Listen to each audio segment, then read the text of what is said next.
Hello everybody, and welcome to another edition of the NadoBlade Productions Movie Club.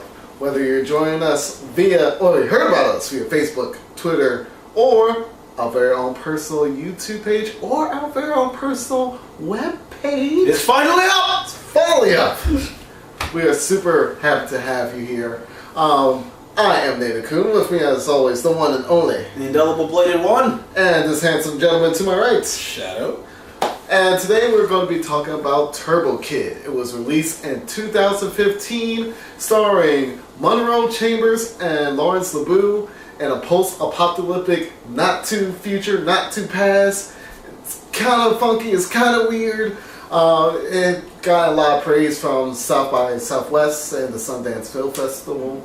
It won an award there. It did win an award. Mm-hmm. So it's been doing pretty good, and it's gotten a pretty strong following. So we all watched it, and what do you guys think? Well, to begin this was all actually the brainchild here of Mr. Shadow right here. Based off of, it all started with the fact that Stan Bush had a song in the movie. And it was a great freaking song. It was. It was really good. You should play it at some point. It will. We'll make it the opening. We'll make it part of the opening. Okay. Alright. But, sir, like you were saying, you first, sir. Your first impressions. All right. Oh man. Well, I watched this movie maybe 2-3 months ago, and I watched it. I do love post-apocalyptic type movies. Yeah. And so that grabbed me off rip.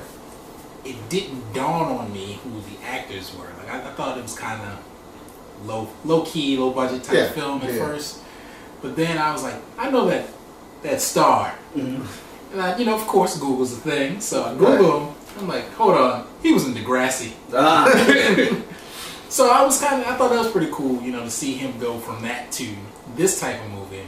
He started from the bottom, now he was here. I have no words for you to say. I had to. I understand. I still don't like it though. I was just going through the movie, I thought it played a lot of homage to older type films. Films like the early 80s, mid 80s, 90s. Kind of cheesy, but fun. Yes. And I enjoy that a lot. I like the death scenes and the action. With the music on top, perfect winner for me. I feel kind of the same way. One of the things that I really love is when a movie knows what it is. And Turbo Kid knows exactly what it is. Like Shadow said, it's that homage to that just over-the-top, action-heavy, almost gonzo-like films from the mid to 80s and early 90s. And I also really, really love that it relishes in the fact that it is kind of low budget. Mm-hmm. Like the vehicles, they weren't like these big honking Mad Max style motorcycles or crazy cars. People were just like, no, we're on bikes. Let's go on Huffies and let's do something. And it was still portrayed like these amazing, like epic clashes. Like if you didn't have a bike, you couldn't survive. Yeah, you weren't doing anything. So I love that about it. I love the spirit of Turbo Kid overall. And just to kind of mirror what my two co-hosts actually said here, it was 80s cheese on a budget. It's like, how can we make Mad Max on $35 and a string cheese? They did it. Mm-hmm. I mean, like Shadow said, the gore and the action, and then Nado-kun here said, the bikes and the action scenes, it all just somehow came together cohesively and made a well-running movie. Fair to take it. It doesn't have that long of a running time. I think it's like 89 minutes or so. 95. Oh, 95. But it felt pretty short, which is impressive for me. Again, I'm not that big of a movie watcher. Mm-hmm. So the fact that it went by pretty quickly is a testament. Mm-hmm. I think to its pace, but also to the quality. It kept me engaged. That's good. So, are we going to go off into what we like, the thing that we like the most? Yeah, that was the spirit was the thing that I liked the most. Yeah. Okay, the spirit. The action. Though, to me, it felt kind of sparse in certain areas. Mm-hmm. Where I thought there would be more action sequences. I thought when they did do it, and how over the top everything was with it, yeah, that just drew me in. I was I was like, oh, this is ridiculously hilarious. It is. And super gory at the same time. And really for the sake of being gory. Exactly. Yes. And that just, I love that about it. For me, it was the music.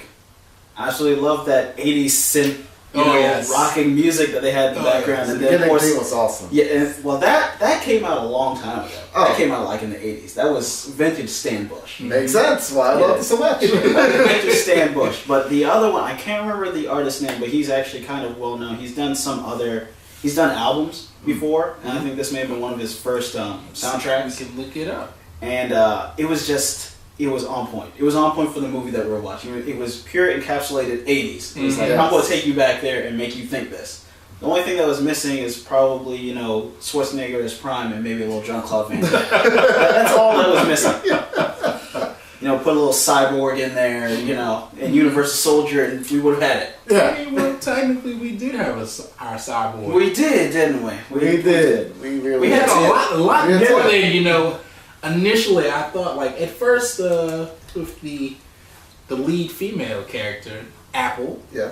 I was like, okay, well, when she first appeared, I was very put off, to be honest. Yeah. She's like, you're very weird, Yeah. and it's very concerning.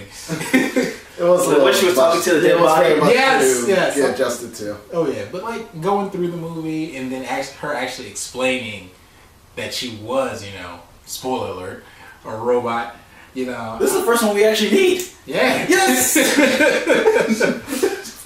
Yeah, I was just like, okay. It kind of makes sense as to why you're so off. I mean, you're not human. You don't understand how humans act. You've just been around them. Right. And following them. Intensely. Yeah. Those eyes, man. Those eyes. I don't know, man. Those eyes. After a while, I was like, I can give this. They're just so intense. They are very, very intense. Yeah, she was wide-eyed, bright-eyed, and wide-eyed the entire time. But I enjoyed that about her character. Except for those few scenes where she, she was feeling her own mortality and was kind of sad, kind of down. I think that happened once. Yeah. Yeah. But you're down to 7.5 hearts. It makes sense. Yeah. Yes. And then Which I really enjoyed that about it too, Yes. because it's like a little play on video bring games. bring it back to the Zelda days, man. Like, I've got a certain amount of hearts I can only do but so much. Right. No. But yeah. Well, I did like all that, and to contrast it to the stuff that I didn't like. Well, I love the spirit of the movie, and the fact that I really did kind of bring it back to, like, again, those gonzo, over-the-top 80s movies. I felt that it did kind of carry the same sins, in the sense that Turbo Kid is great on a surface level. The second you start to really think about it, it kind of falls apart. There's, at least to me, there just wasn't a whole lot of context. Okay. In terms of like the characters, the motivations, even the settings. We know what happens. We don't know why. True. And the movie, albeit on purpose, but the movie just makes no attempts to explain it really. It's just, here you are, accept it. What, the only person that we actually had very good backstory on was the kid, right? And we don't even know his name really. He's just the kid. That was his name. So he needed to be. Right.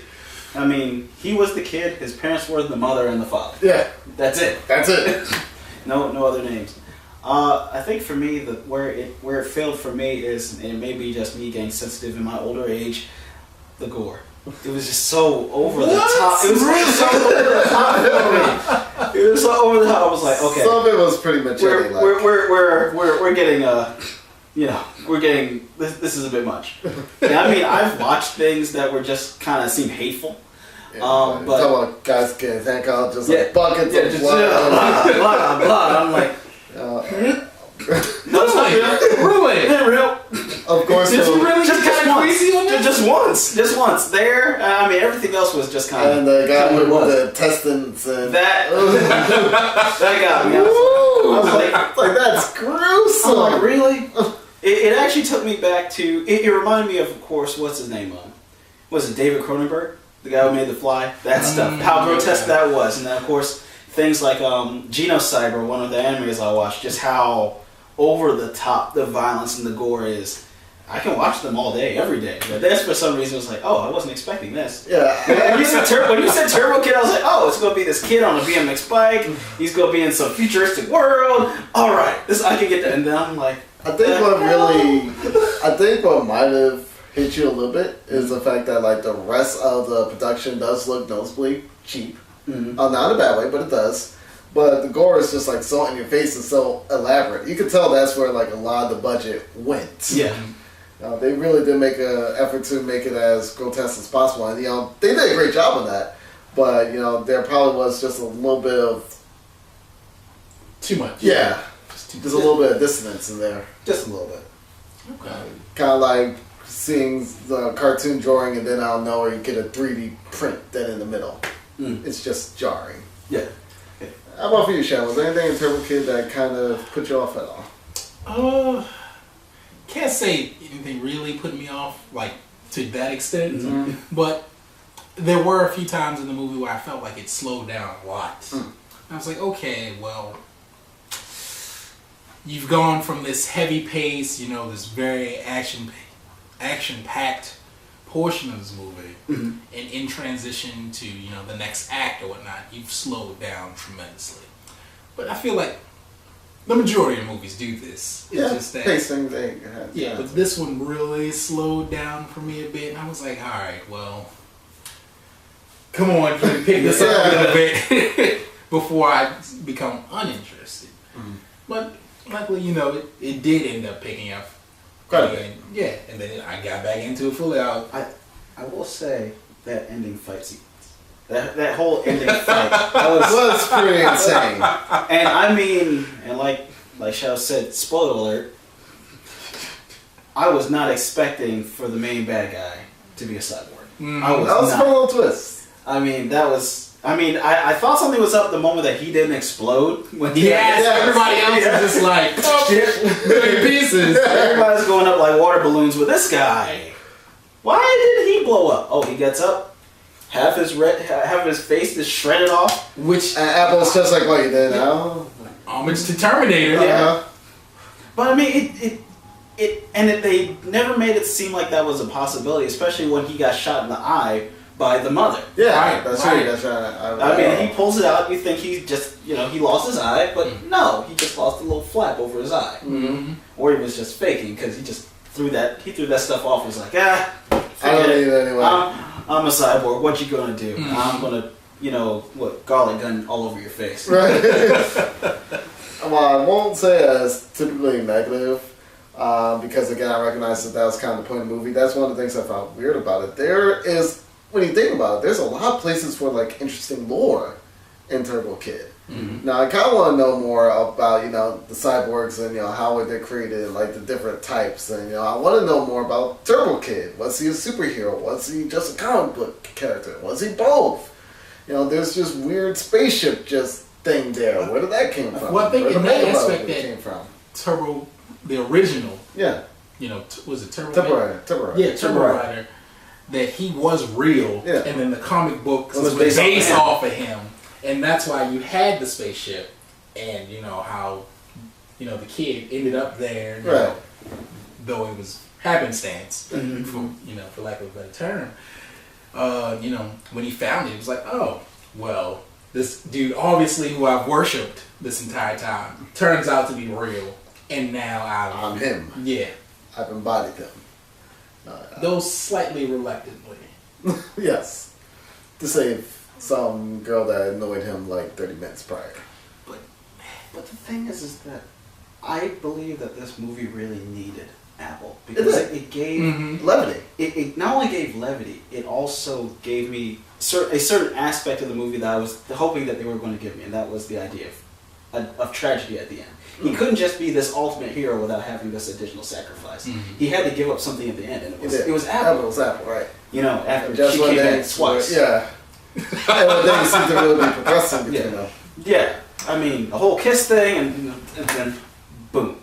What I liked about their dynamic was that although he was really put off with her, it never really fully developed into like this love relationship. Right. That's true.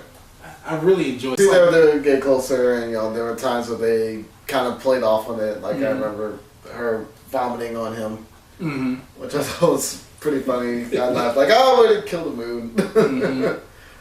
But I really like that. Their dynamic did feel pretty natural. Yeah, it felt, dare I say, human. After the beginning. After the beginning, right? So he was just like, Sicko!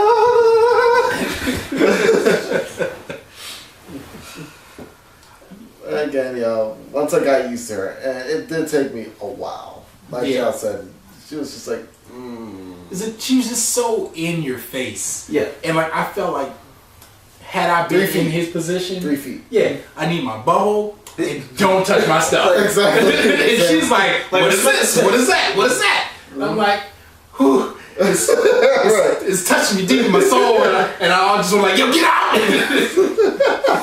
Just like the Australian guy, like, hey, respect the bubble. Exactly. Arm's length. And I liked him. That's not what they were like. I really like him. Again, we don't know too much about him outside. He's a badass. He's a wrestler. Arm wrestler. Arm wrestling. He's the strongest. Yeah, he's strongest arm wrestler. He has a brother. I'm not sure if you ever really see him. Yeah, Was he he got not his head stage? crushed. Yeah. It was a guy. Okay. Yeah. But he was awesome and vulgar. Yeah, he was super bowl, which I enjoyed that too. No reason. Again, paying homage to kind of like the traditional macho hero from the 80s and 90s. What was that movie rated? Was it R? Yeah. Okay.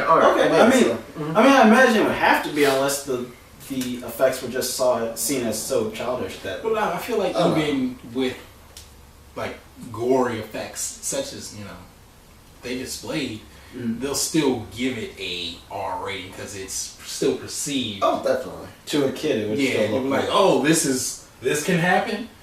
But Turbo Kid seemed like that. Turbo Kid seems like the movie like your mom would get angry that you watched it with your uncle. Yeah, it's your uncle's like, hey, so come watch this with me.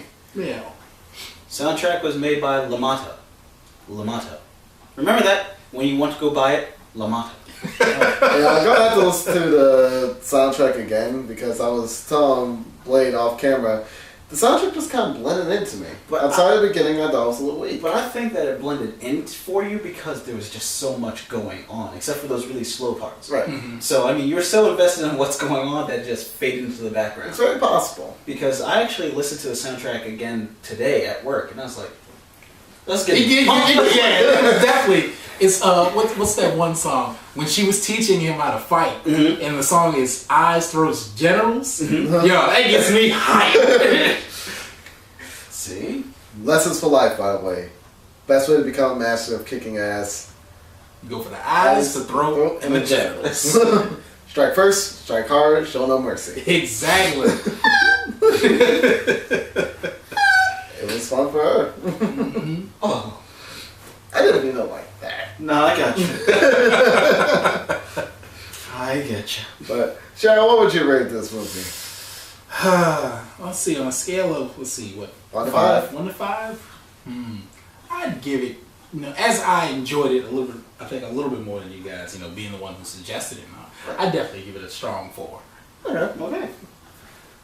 Well, for me, I give it a 3. It's really, really good. I enjoyed it. Again, there are some things that just kind of take me out of it. I guess because that's just the type of person I am. I want something a little bit more.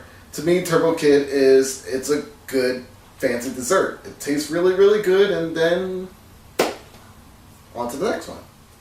But for what's reference, it was How many desserts you eating, buddy? It's good, but it's airy. Let's call it that. And I would give it a little bit above just an average. I give it a 3.5 because it's not one of those movies that I said, okay, I'll watch it, I'll never watch it again. I feel as though there may have been things in it that I missed, and I would definitely look to see what they were. And it may even be a movie that I put in my own collection, just so I can say, hey, anybody want to watch Turbo Kid? Have you seen it? No? Here we go. But as it stands, I'm not sure if it has a Blu-ray or a DVD release, but you can watch it right now on Netflix streaming. Check it out. It's a good movie. We need to get paid for this. I sponsored Lamato. He just sponsored, Netflix. Come at us, Netflix. We'll take T-shirts, a little bit of funding. T-shirts. You guys are pandering. That's okay. Okay. We're young. We're young when it comes down to this whole thing. Do you want to drop YouTube again? I think you just did. Yeah. Actually, while we have a little bit of time, why don't you tell the fine people watching of where they can find us on YouTube and our official website? Well, YouTube, that's on you, because I don't remember where that is. Oh my gosh. YouTube.com/NadoBlade Productions. See, I don't... How would I know that? Because I've been paying attention to the website. Oh. Yes! The website is actually up. It is http://NadoBladeProductions.wix/NBPPro. Wow. We will have a link in the description below. Yeah, so you don't have to remember any of that. We'll have a link to all this anyway. If you're on SoundCloud, it's right next to all the videos. If it's on YouTube, it's below the videos. Also hit us up on Twitter. Yeah, we're there too. And actually, Shadow here just reactivated his account, so friend him. It's been so long. Friend him hard and fast. Yeah, you can find me at Shogun_Taylor. Shogun. Yours? At NadoKun. Nice and simple. And I'm at bladed_ONE1. Dang, I guess it's been so long I forgot to add the @ to my... But until next time, thank you very much for joining us on this edition of the MVP Movie Club. I am NadoKun, along with my fine gentleman, Shadow. The indelible bladed one. and we will see you next time. And as always, Keep keep it it classy. So whoa. Yeah. Remix. What are we doing next?